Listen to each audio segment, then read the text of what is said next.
Bismillahirrahmanirrahim. Hadis nomor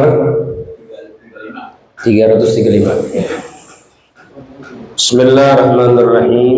Alhamdulillahirabbil alamin wa bihi nasta'inu ala umuri dunya waddin.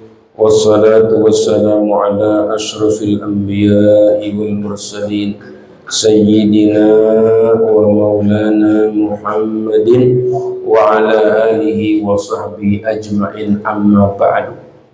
Fa inna asdaqal hadithi kitabullah ta'ala wa khairul hadi hadi sayyidina Muhammad sallallahu alaihi wasallam wa syarrul umuri muhdatsatuha wa kullu muhdatsatin bid'ah wa kullu bid'atin dalalah wa kullu dalalatin finnar. Wa fi sanadil muttasil imam al-mu'allif rahimahullah ta'ala wa adam an-nafa bih wa bi'ulumi fid darain. Bismillahirrahmanirrahim. Ila an qala Rasulullah sallallahu alaihi wasallam, inna lillahi ta'ala ma akhadha wa lahu ma a'ta wa kullu syai'in indahu bi ajalin musamma fal tasbir wal tahtasib. Jadi sesungguhnya bagi Allah Ta'ala itu ma akhadha, perkara yang ia ambil, walahu ma a'ta, ta'ala apa perkara yang ia berikan.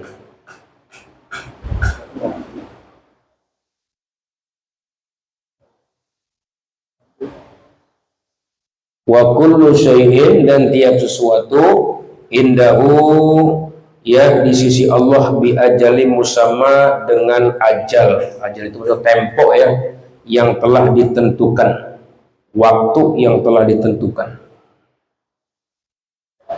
Fal tasbir, maka hendaklah kamu bersabar, wal tahtasib, dan hendaklah kamu ikhlas ya, atau ridho.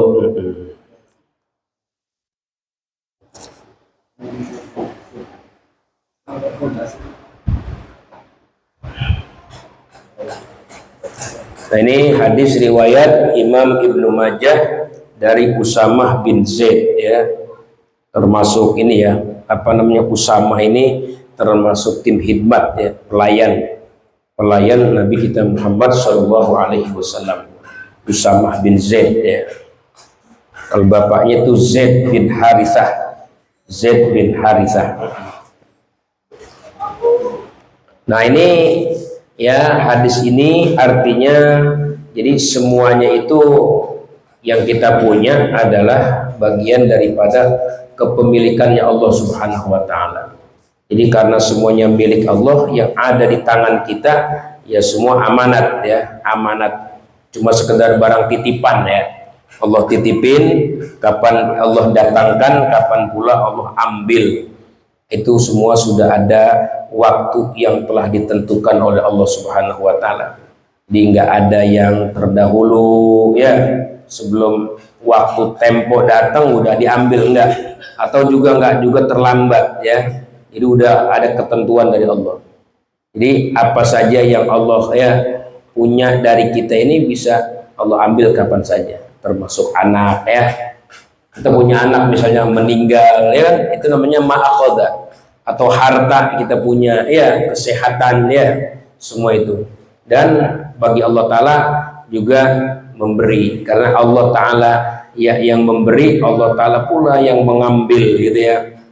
Jadi bahasanya, kalau bahasa itunya bukan memberi, apa, mendatangkan. Allah datengin, nah Allah tarik kembali gitu ya.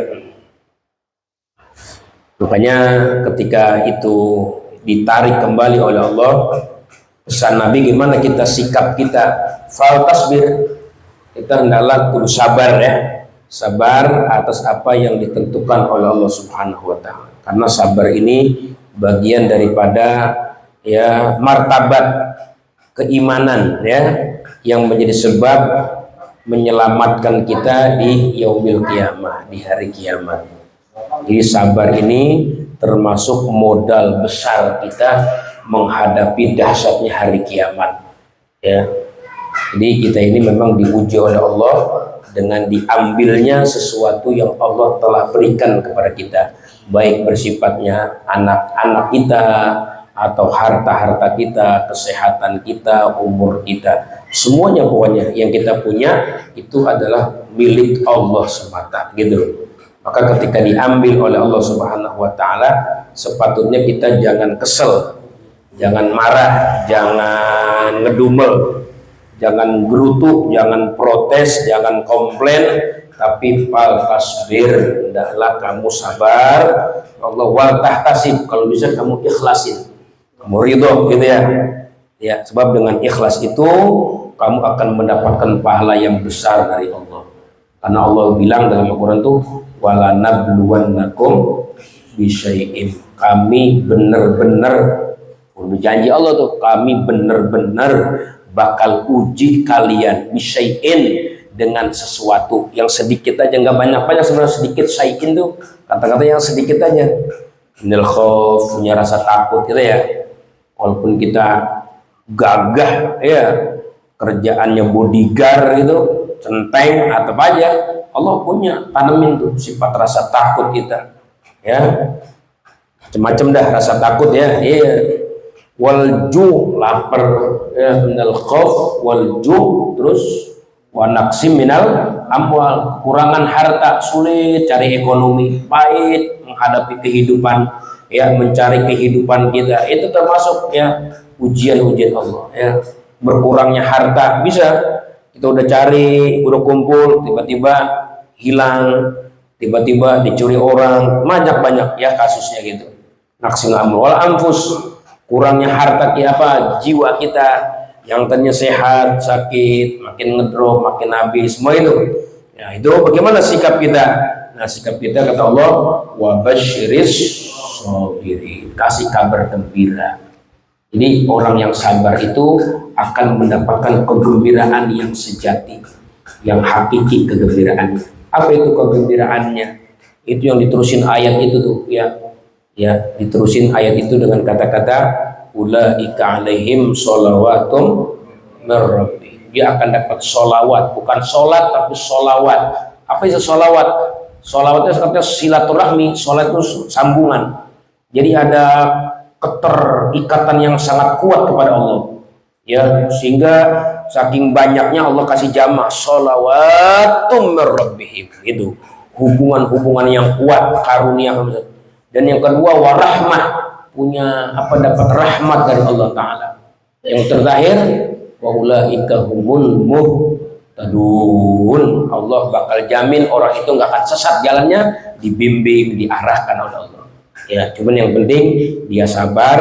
Di antara sikap sabarnya adalah bagaimana alladzina idza asabatuhum musibah qalu inna lillahi wa inna ilaihi raji'un. Itu kalimat inna raji'un bukan cuma sekedar ucapan, tapi harus ada prakteknya. Bagaimana prakteknya? Ya itu tadi, inna lillahi ma akhadha tadi. Itu inna lillahi ma akhadha walahu ma ata, itu ungkapan daripada inna lillahi wa inna ilaihi. Emang kita semua punya Allah dan semua kita bakal dikembalikan ke Allah, dipulangin lagi tuh, anak dipulangin ya, harta dipulangin, badan kita juga bakal pulang semua kepada Allah itu. Maka jangan kita marah, jangan kita kesel, tetap cinta kepada Allah, nggak berkurang, bahkan ridho, di atas cinta lagi ridho kepada Allah apa yang Allah lakukan kepada kita. Karena ayat-ayat Al-Quran banyak yang menceritakan tentang kesabaran. Di artinya Allah bilang innallaha ma'as sabirin, sesungguhnya Allah bersama. Ini kebersamaan nama Allah ini tingkat paling tinggi nih ya, ma'iyatullah, kebersamaan nama Allah. Di mana diantaranya? Buat orang-orang as-sabirin, orang-orang yang sabar ya, menghadapi musibah, menghadapi bala bencana, menghadapi problem hidup itu. Kalau kita bisa bersikap sabar, ridho dengan keputusan Allah, Allah bilang innallaha ma'as sabirin. Kayak kita lagi sakit ya, kita lagi sakit nih. Orang katanya kalau lagi sakit itu dia lagi bersama Allah kalau dia sabar. Kalau orang lagi dapat nikmat, dia lagi bersama nikmat Allah. Jadi ada penghalang antara dia sama Allah. Apa? Nikmat, bersama nikmat Allah.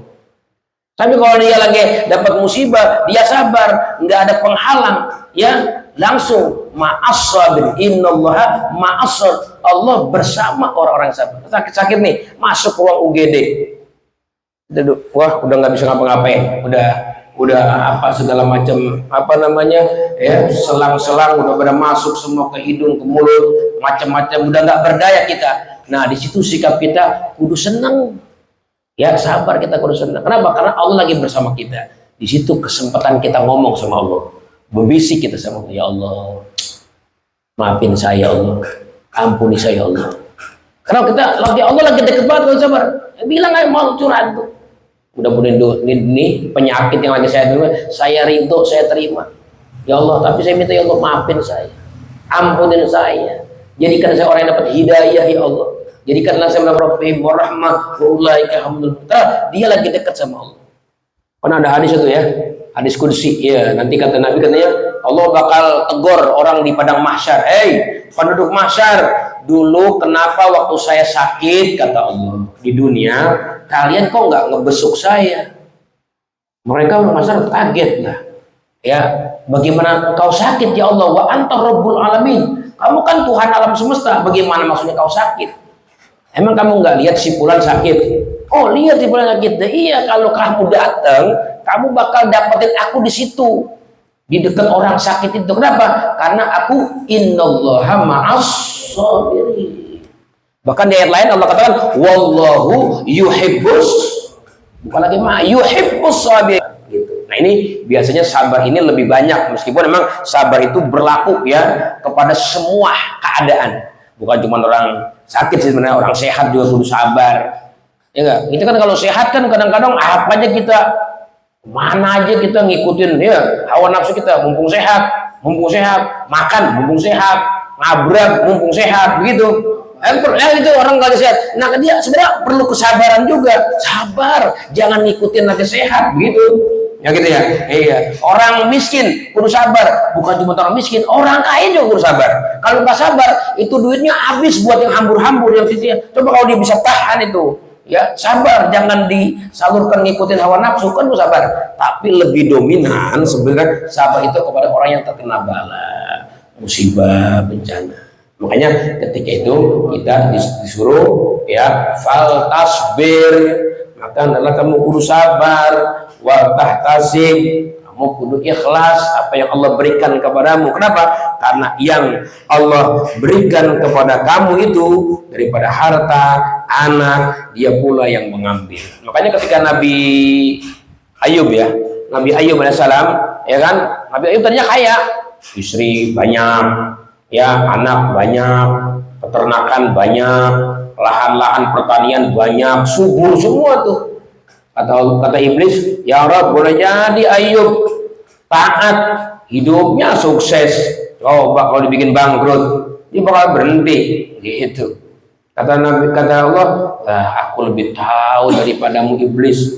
Ayub tuh ya innahul awwab, ni'mal abad innahul awwab. Ya. Ni'mal abad, dia sebaik-baik hamba, dia orangnya awwab, mau sukses mau bangkrut dia tetap awwab, dia tetap dekat sama Allah, dia tetap kembali kepada Allah. Kamu pengen tahu nih, saya uji, ya, uji tuh Nabi Ayub ya, harta-hartanya bangkrut semua, peternakannya mati semua, ya pertaniannya gagal semua, istri-istrinya ya pada minta cerai, anak pada meninggal, ya, sama. Ketika habis semua yang dimiliki oleh Nabi Ayub, apa kata Nabi Ayub?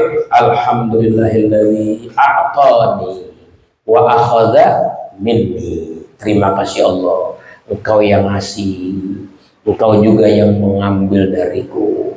Pokoknya semua yang kau lakukan, aku tetap memuji kepadamu. Alhamdulillah, alladzi a'tani, kamu kasih saya dulu, sekarang wa akhadha minni, kamu ambil juga dari saya.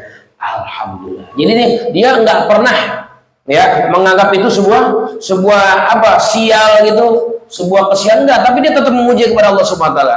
Nah, itu ya orang yang tertinggi kelasnya begitu.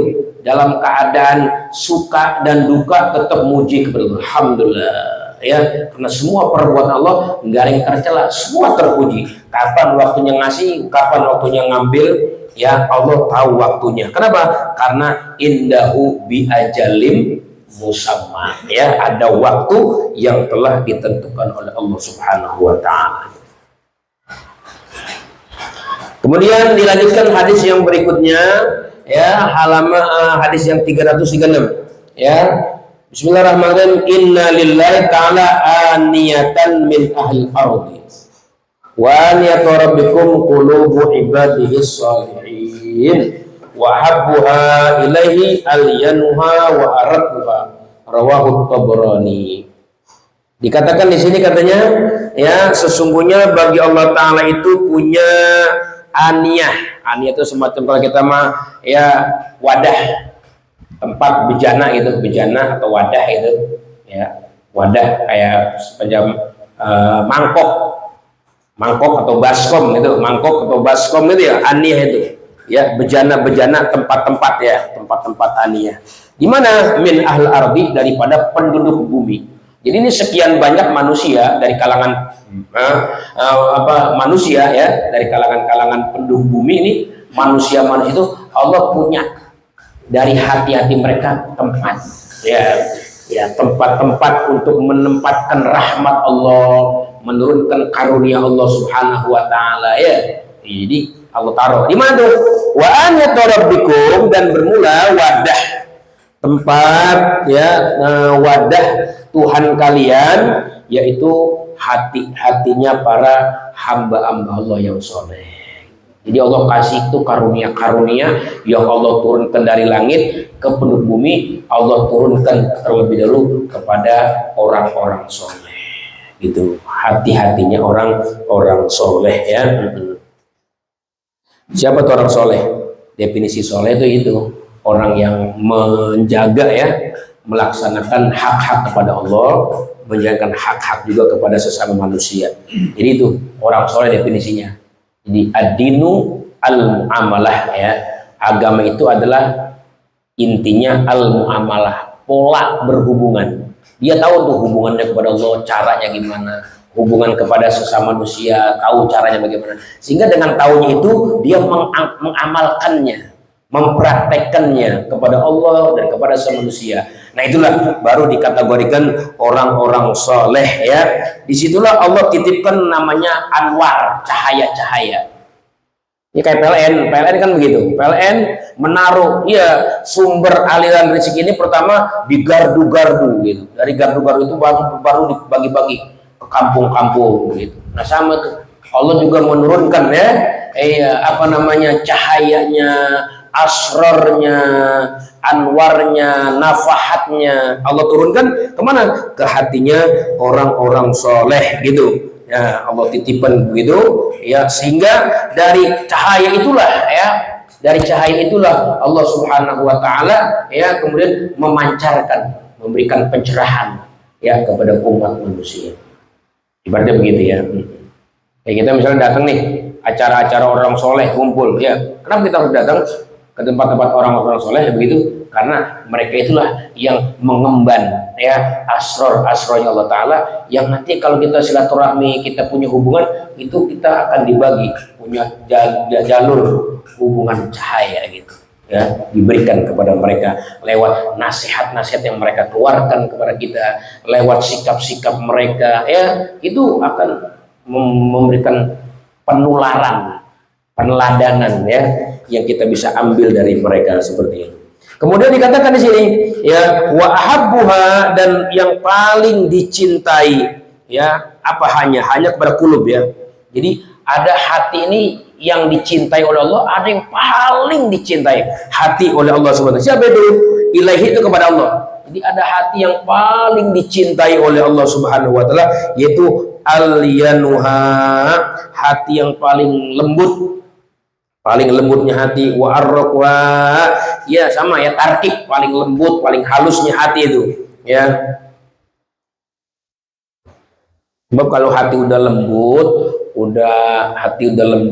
lentur, ini paling gampang menerima anwar, katanya, menerima cahaya-cahaya Allah, asrar dititipin seperti itu. Seperti kalau kita punya gelas kayak gini nih, gelasnya kan tempat air ya, dia akan bisa dimasukkan susu atau kopi kalau memang gelasnya udah bersih ya. Kalau gelas kotor kita nggak mungkin masukin kopi ke situ, nggak mungkin kita masukin susu ke situ. Kenapa? Gelasnya masih kotor. Cari gelas yang bersih dong. Nah, buat tempat susu nih, susu bagus, kopi bagus itu. Nah, begitulah hati orang-orang yang lembut, hati orang-orang yang bersih daripada kedengkian, kebencian, ya, dendam kepada sesama manusia. Itulah hati-hati yang layak dititipkan oleh Asrar dan Anwar, dan itulah hati yang paling dicintai oleh Allah Subhanahu wa taala. Nah, gitu katanya. Ya, di situ kotoran-kotoran di sini maksudnya kotoran-kotoran maknawi ya, sifat-sifat kotoran-kotoran hati begitu. Maka yang paling bersihnya hati, yang paling lembutnya hati, maka dialah yang paling layak untuk ditempatkan Asrar dan Anwar gitu.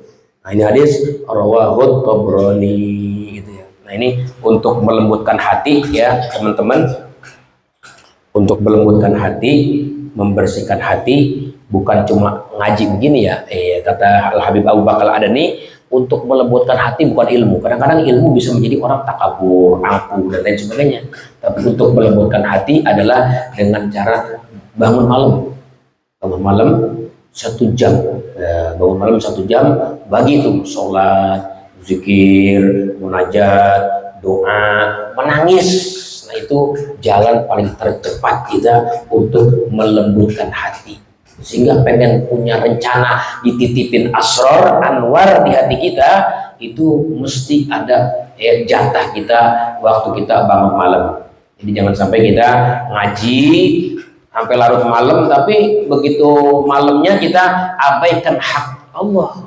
Ya, ketika Allah teriak-teriak malam-malam, siapa nih yang mau nih ampunan? Siapa nih yang mau punya hajatnya dikabulkan? Siapa nih yang mau tobat? Nah, ketika itu kalau kita tinggal tidur, ya berarti kita mengabaikan hak itu gitu.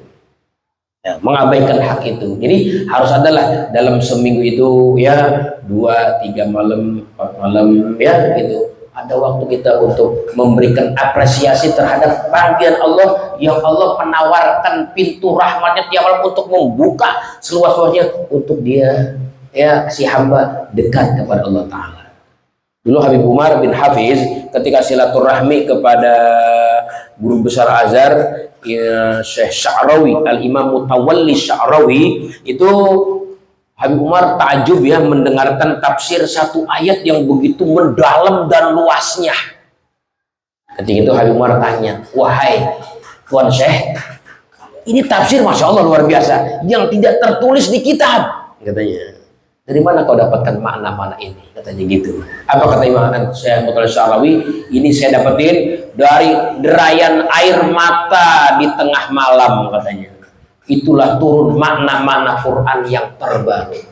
Makanya dalam istilah Quran itu ada istilah nuzul, kayak nuzulil Quran gitu, itu udah selesai. Turun secara lafziahnya. Adapun turun secara manawiyah, namanya bahasa Arabnya tanazzul. Kalau tanazzul itu makna-makna Quran terus turun temurun, tiap saat, tiap waktu, siang malam, nggak pakai lihat waktu. Gimana tuh? Di hatinya orang-orang soleh yang hatinya bersih, dititipkanlah Asrar Anwar. Seperti kita dengar tuh dari guru kita ya Al-Habib Hasan Jamalul Lail, ketika membaca ayat itu, ayat diulang-ulang sama dia sampai 100 kali kadang-kadang. Kenapa? Karena ketika dia membaca ada makna baru. Wah, enak nih makna baru ketemu. Begitu dia baca lagi, lahir lagi makna baru. Itulah kedermawanan Al-Quran, senantiasa memberi makna-makna terbaru. Makanya saya dikatakan innahu la Qur'anun Karim. Ada ya? Innahu la Qur'anun, sesungguhnya kitab Al-Quran itu la Qur'anun Karim, Quran yang sangat dermawan, ngasih makna-makna baru. Terus makna-makna baru.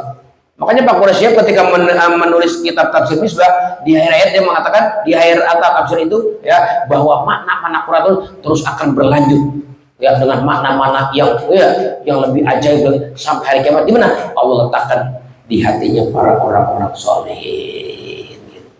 Makanya kita kalau ngikut solehin itu dipastikan ngikut Al-Quran.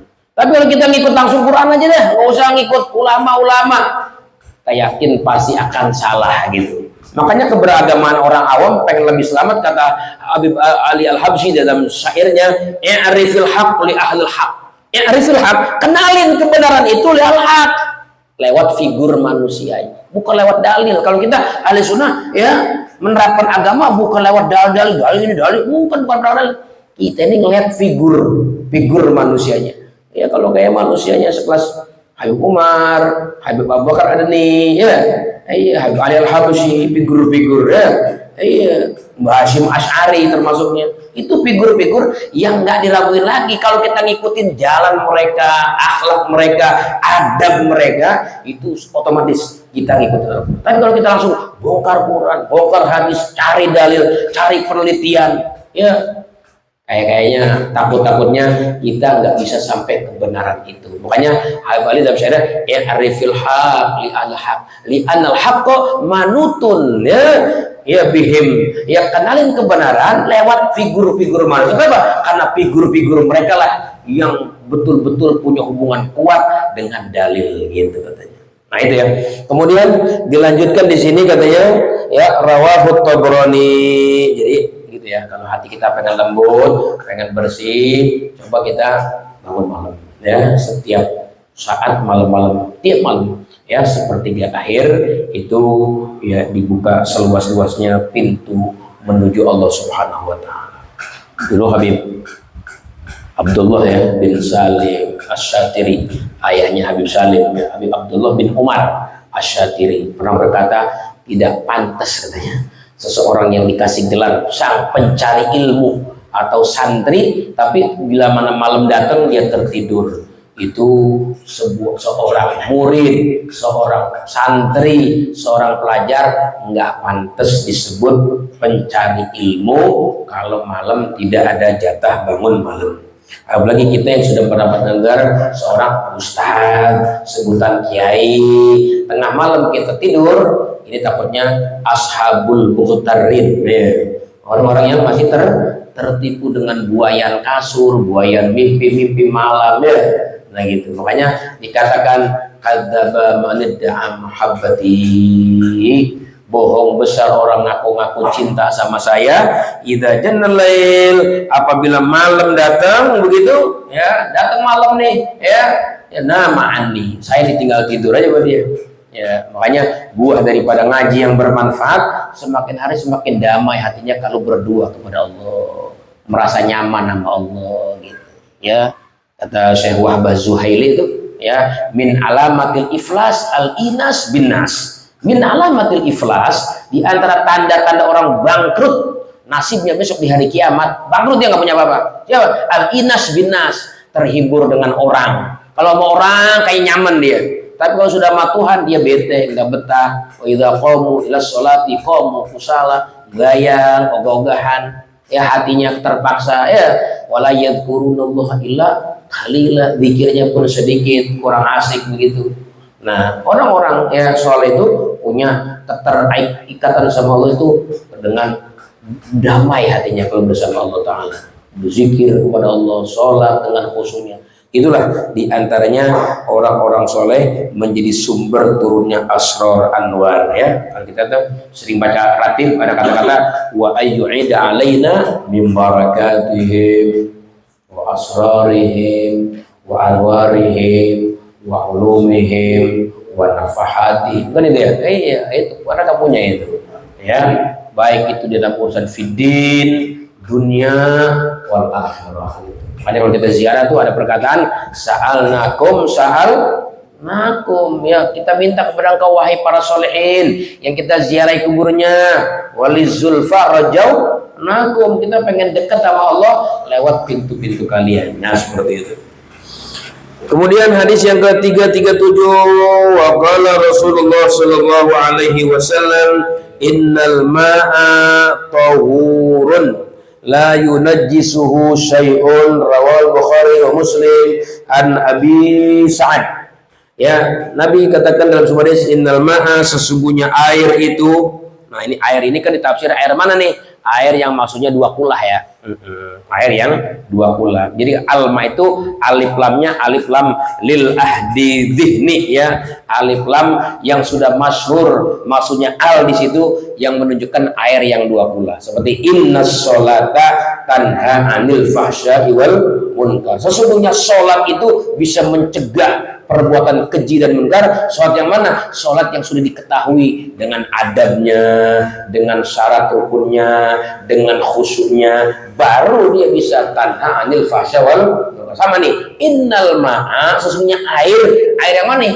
Air yang dimaksud sini sama Nabi, air yang sudah mencapai dua kula ya atau lebih. Hukumnya apa dia? Tohurun.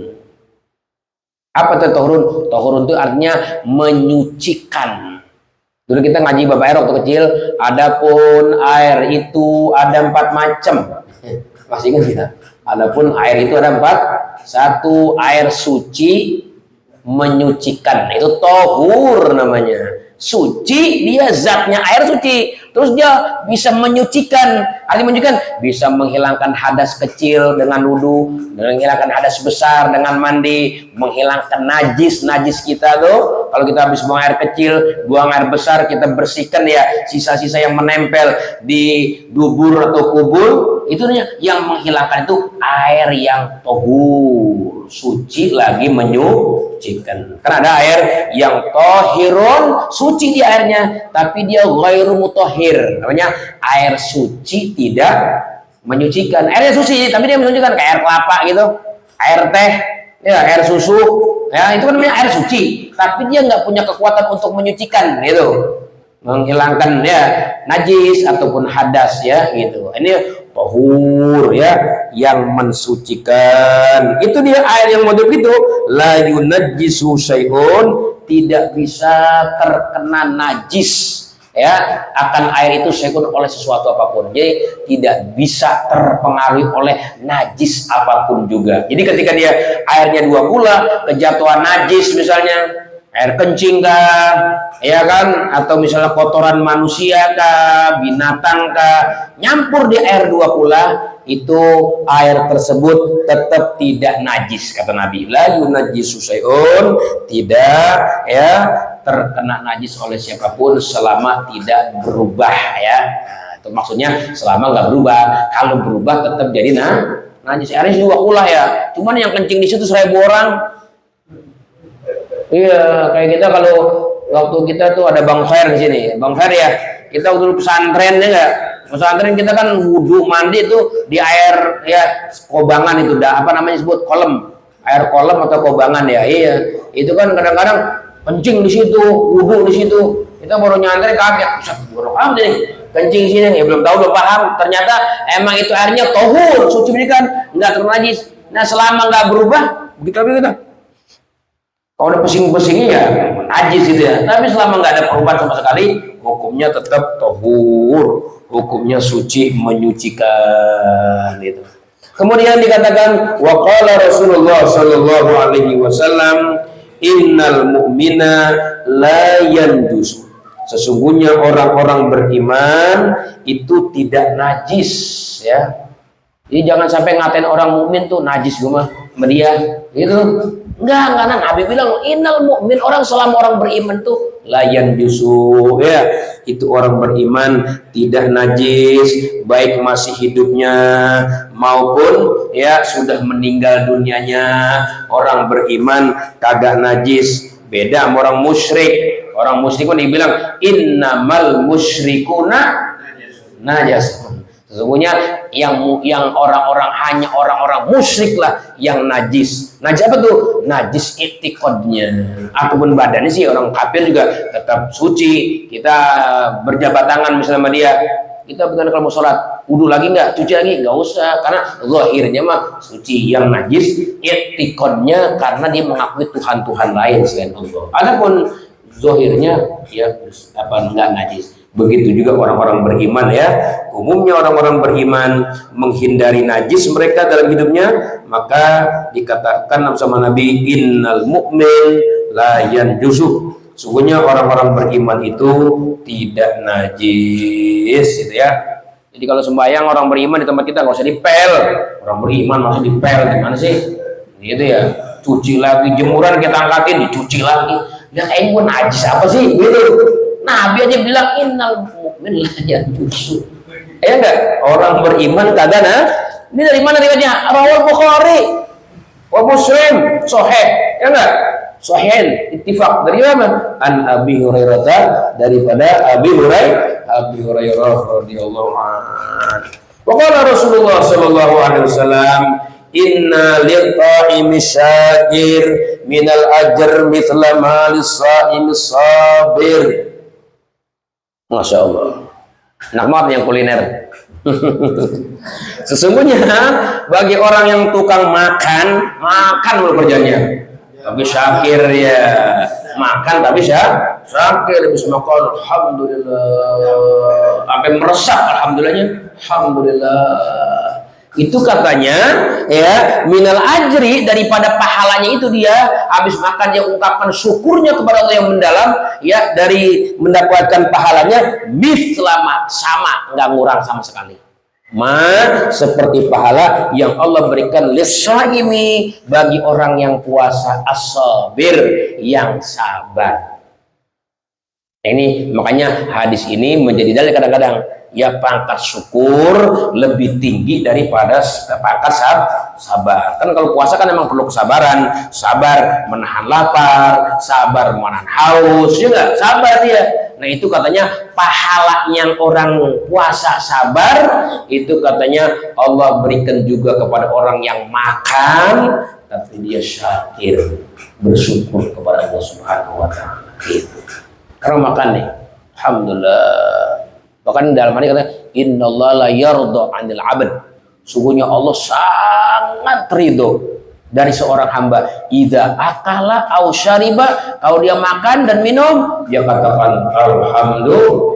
Tapi alhamdulillahnya harus benar-benar ta'alluq ya. Alhamdulillah tahaqquk.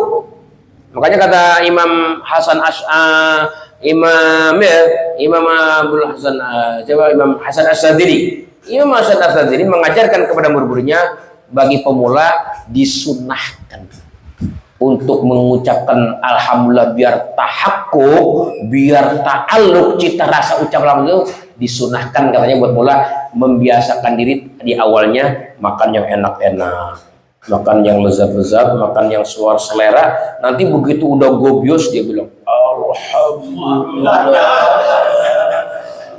Alhamdulillah. Beda nggak tuh? Beda nggak? Kalau makan selera terus gobios ngomong alhamdulillah, apa makan lagi orang punya duit, makan orang punya duit, orang punya apa? Makan nasi doang sama garam kerupuk.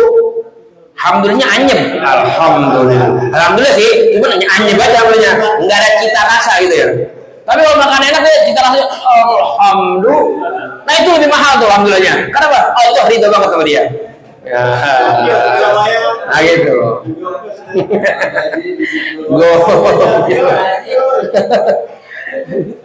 Gobios, masya Allah.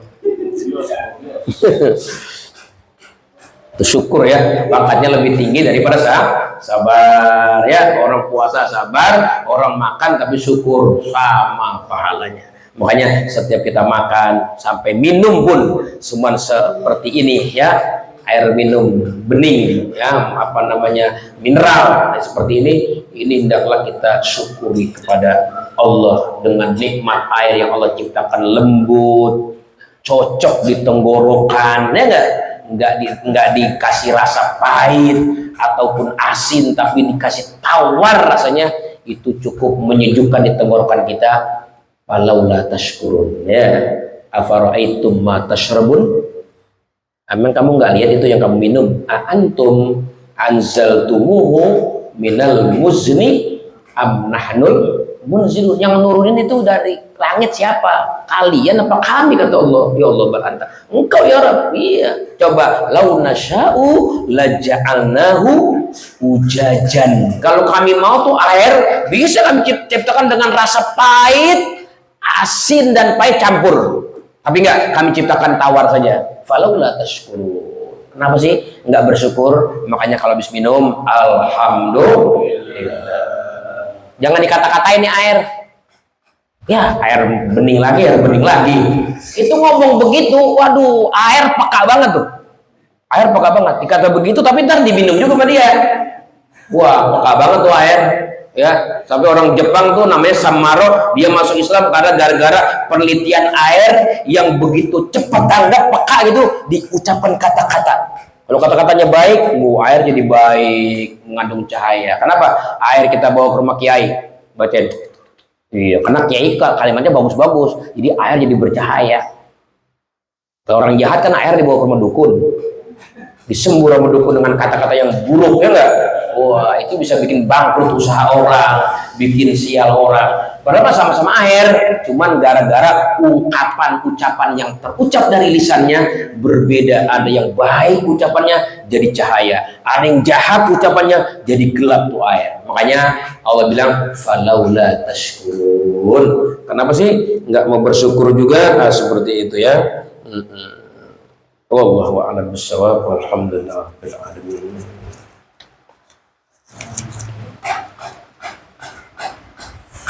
Ya Arhamar Rahimin, Ya Arhamar Rahimin, Ya Arhamar Rahimin, farrij 'alal muslimin, Ya Arhamar Rahimin, Ya Arhamar Rahimin, Ya Arhamar Rahimin, farrij 'alal واغفر لكل الذنوب واستر لكل العيوب واكشف لكل